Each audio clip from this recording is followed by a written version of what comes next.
Pituitary gland. इस pituitary gland से हम लोगों ने एक हार्मोन पढ़ा है अभी recently, that it is TSH, thyroid stimulating hormone. ये थायराइड स्टिमुलेटिंग हार्मोन जो है बच्चों, इसका एक्शन होता है इसके ऊपर, ये थायराइड ग्लैंड के ऊपर, ठीक है, इस पे एक्ट करता है और बच्चों इस पे एक्ट करने के बाद थायरॉक्सिन की प्रोडक्शन करवाता है। अच्छा, इन दोनों को हम लोग कोलेक्टिवली थायरॉक्सिन कहते हैं, ठीक है, ये याद रखना, ये दोनों हमारे पास थायरॉक्सिन कहलाते हैं, ठीक है। हालांकि इसकी पोटेंसी का डिफरेंस है, जैसे फर्ज कर लो हम लोग ये कहते हैं कि T3 जो है, T3 के बारे में ये कहा जाता है that is 4 times potent, 4 Guna potency रखता है, पोटेंट देन T4, ठीक है। और ये बच्चों ऑलमोस्ट 10% जो है वो टोटल थायरॉक्सिन का ये T3 होता है। T4 की बात करें तो T4 जो होता है बच्चों, ये हमारे पास 4 टाइम्स ज़्यादा एक्शन रखता है, 4 टाइम्स मोर एक्शन, ठीक है। और ये बच्चों टोटल थायरॉक्सिन का 90% हिस्सा जो है वो यही बनाता है, ठीक है जी। तो T3 और T4 जो हैं इसके हवाले से कुछ क्वेश्चंस पूछे जाते हैं और ये कुछ बुक्स के अंदर जैसे फेडरल के अंदर आपको ये नज़र आएगा, तो इसको याद रखिएगा, ठीक है जी। चलो बच्चों, इसके ना हम लोग फंक्शन देखेंगे, देन इसके भी कंपैरिजन की तरफ आएंगे कि कंपैरिजन कौन कौन सा है। चलो, सेंटर में हम लोग लिखते हैं थायरॉक्सिन, ठीक है बच्चों, थायरॉक्सिन, ये हमारे पास आ गया थायरॉक्सिन। थायरॉक्सिन हार्मोन मैंने बताया था कि बच्चों ये हमारे पास अमाइनो एसिड डेरिवेटिव है। कौन से amino acid? Tyrosine amino acid का, ठीक है जी। चलो देखते हैं नॉर्मली ये क्या क्या फंक्शन परफॉर्म करता है, उसको देखेंगे। नॉर्मली बच्चों ये हमारे पास रिस्पॉन्सिबल है फॉर BMR। BMR क्या होता है? बेजल मेटाबॉलिक रेट, ठीक है, इसको क्या बोलते हैं? That is basal metabolic rate. तो बेजल मेटाबॉलिक रेट क्या होता है? आपके पास बच्चों बॉडी के अंदर जितना भी मेटाबॉलिज्म है उसको कोलेक्टिवली BMR कहेंगे, ठीक है। तो BMR जो है उसको कंट्रोल करता है ये थायरॉक्सिन। फिर हम लोग ये कहते हैं कि ये हमारे पास ग्लूकोज कैटाबॉलिज्म जो है उसको कंट्रोल करता है, that is responsible for glucose catabolism. Glucose catabolism का मतलब ये है कि ग्लूकोज की ब्रेकडाउन जो है वो इसके साथ एसोसिएटेड होगी। फिर बच्चों हम लोग ये कहते हैं कि ये कोलेस्टेरोल सिंथेसिस करवाता है। ये क्या करवाता है? Cholesterol synthesis. तो कोलेस्टेरोल सिंथेसिस जो है वो भी बच्चों हम इसके साथ मेंशन करते हैं, लेकिन ये याद रखिएगा that is associated in liver. तो लीवर के अंदर कोलेस्टेरोल सिंथेसिस जो है वो इसका काम है। फिर बच्चों हम लोग ये कहते हैं दैट इट इज रिस्पॉन्सिबल कि ये नर्वस सिस्टम की डेवलपमेंट करवाएगा, ठीक है। नर्वस सिस्टम की जो डेवलपमेंट होती है ना बच्चों, वो इसका काम होता है। तो नर्वस सिस्टम डेवलपमेंट जो है वो बच्चों ये करवाएगा। इन्फेंट या फीटल कंडीशन हम लोग मेंशन करते हैं, ठीक है। तो इसको बच्चों हम नीचे कर लेते हैं। चलो आगे चलते हैं। फिर ये मस्कुलर सिस्टम के ऊपर इफेक्ट रखता है, that has effect on muscular system. तो आपके जो मसल्स होते हैं ना बच्चों, उसके ऊपर इफेक्ट करना इसका काम होता है, उनकी स्ट्रेंथ प्रोवाइड करना इसका काम है। स्केलेटल सिस्टम के ऊपर बच्चों ये इफेक्ट रखता है, स्केलेटल सिस्टम। तो आपकी हड्डियों की मजबूती जो है वो भी डायरेक्टली इसी के साथ एसोसिएटेड होती है। इवन आपकी जो गैस्ट्रो इंटेस्टाइनल ट्रैक्ट की मोटिलिटी है, ठीक है, जिसमें पेरिस्टालसिस या चर्निंग की बात करते हैं हम लोग, वो भी यही कंट्रोल कर रहा होता, ठीक है। चलो अब हम लोग ये कहते हैं कि हमारे पास ये थायरॉक्सिन जो है वो दो तरह की आपके पास सिक्रीशन शो कर सकता है, या थायरॉक्सिन के साथ हम लोग मेंशन करते हैं कि इसकी सिक्रीशन बहुत ज़्यादा हो सकती है, या बच्चों इसकी सिक्रीशन जो है वो आपके पास कम हो सकती है।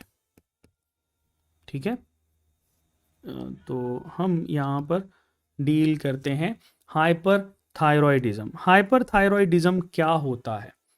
हाइपर थायरॉयडिज्म का मतलब ये होता है कि आपके पास बच्चों इसकी जो एक्टिविटी है थायरॉयड ग्लैंड की वो बढ़ गई है। हाइपर थायरॉयडिज्म यानी इसकी सिक्रीशन जो है वो आपके पास बढ़ गई है। तो अगर हाइपर थायरॉयडिज्म है तो हम लोग बहुत इजीली बच्चों ये बात पुट कर सकते हैं कि इसमें ओवर सिक्रीशन होगी। ठीक है, that will lead to over secretion. तो जब भी ओवर सिक्रीशन होगी तो ये बच्चों आपके पास हाइपर थायरॉयडिज्म है। आसान सी बात है ना। तो जब हाइपर थायरॉयडिज्म होगा तो मुझे ये बताओ ये बीएमआर के ऊपर इसका क्या इफेक्ट होगा? बीएमआर को बच्चों ये बिल्कुल हमारे पास क्या करेगा? इंक्रीज कर देगा। ठीक है, ये तो ये बीएमआर के बिल्कुल सामने, बल्कि इसको आप इसके साथ कर लो। ठीक है, इसमें ये हाइपरथायरॉयडिज्म के अंदर बीएमआर ज़्यादा होगा। ग्लूकोज कैटाबॉलिज्म को क्या करेगा? ग्लूकोज कैटाबॉलिज्म को बच्चों ये ज़्यादा करेगा। ठीक है, ये भी इसके साथ ऐड करते हैं। कोलेस्टेरोल सिंथेसिस को बच्चों ज़्यादा करेगा। क्यों? क्योंकि ये इसकी सिक्रीशन ही ज़्यादा हो रही है, तो हम लोग इसके साथ ही ऐड करेंगे। इवन आपके पास बच्चों ये नर्वस सिस्टम की डेवलपमेंट जल्दी होगी, बेहतर होगी। ठीक है, मस्कुलर सिस्टम जो है बच्चों वो इसके अंदर ज़्यादा बेहतर डेवलप होगा। स्केलेटल सिस्टम, हड्डियाँ ज़्यादा मजबूत होंगी, और गैस्ट्रोइंटेस्टाइनल ट्रैक्ट की मोटिलिटी जो है वो ज़्यादा होगी। बहुत आसान है। ठीक है, अच्छा, दूसरी तरफ अगर हम लोग चलें इसमें बच्चों आपके पास हाइपोथायरॉयडिज्म की तरफ। ठीक है, जिसमें हम लोग कहते हैं हाइपो का मतलब होता है कम। हाइपोथायरॉयडिज्म का मतलब ये है कि आपके पास भाई इसकी सिक्रीशन क्या हो गई है? कम हो गई है, तो इसको बोलेंगे अंडर सिक्रीशन। ठीक है, that is related with under secretion. इसमें जो इसका काम है वो हमारे पास क्या हो गया? कम हो गया। बहुत आसान से। तो बच्चों जब ये अंडर सिक्रीशन हो गई है तो बीएमआर के ऊपर क्या इफेक्ट होगा? बहुत आसान से हम लोग ये कहेंगे कि ये बीएमआर को क्या करेगा? कम करेगा। BMR will be decreased. ठीक है, फिर हम लोग ये कहते हैं कि इसमें ग्लूकोज कैटाबॉलिज्म क्या होगा? ग्लूकोज कैटाबॉलिज्म जो है बच्चों ये भी हमारे पास डिक्रीज होगा। कोलेस्टेरोल जो है ये भी बच्चों हमारे पास डिक्रीज होगा। फिर नर्वस सिस्टम की डेवलपमेंट जो है बच्चों ये भी हमारे पास डिक्रीज होंगी। मस्कुलर सिस्टम की डेवलपमेंट जो है ये भी प्रॉपर नहीं होगी। स्केलेटल सिस्टम जो है बच्चों ये भी आपके पास वीक होगा। गैस्ट्रोइंटेस्टाइनल ट्रैक्ट जो है बच्चों इसकी मोटिलिटी भी कम होगी। तो चूंकि ये कम है, अंडर सिक्रीशन हो रही है, तो इस वजह से हम इसको इसके साथ डील करेंगे। अब आते हैं हाइपरथायरॉयडिज्म के अंदर एक बीमारी होती है जिसको बोला जाता है ग्रेव्स डिजीज।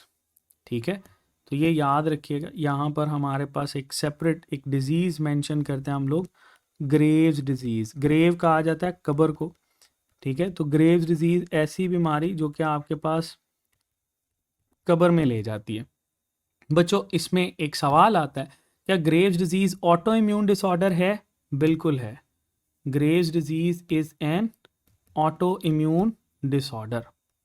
ठीक है, इसको हम लोग बोलते हैं, ये बच्चों हमारे पास ऑटो इम्यून डिसऑर्डर है।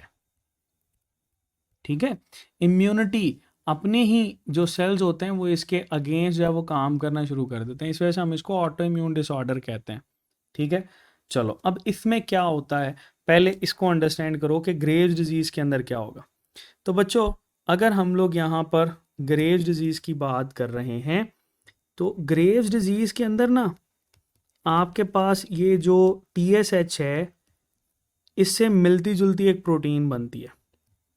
अब प्रोटीन जो कि हमारे पास ऑलमोस्ट सिमिलर होती है TSH से। ठीक है, अब ये जो प्रोटीन होती है ना ये कॉन्टिन्यूसली प्रोड्यूस होती है।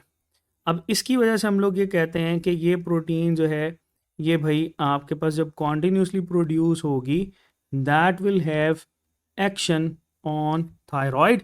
कॉन्टिन्यूसली प्रोड्यूस होते होते बच्चों ये थायरॉक्सिन की प्रोडक्शन को ज़्यादा कर देगा। जिनको हो एमडी कैट क्लियर करने का यकीन, उनका तो हक बनता है उस्ताद जी से सीखने का।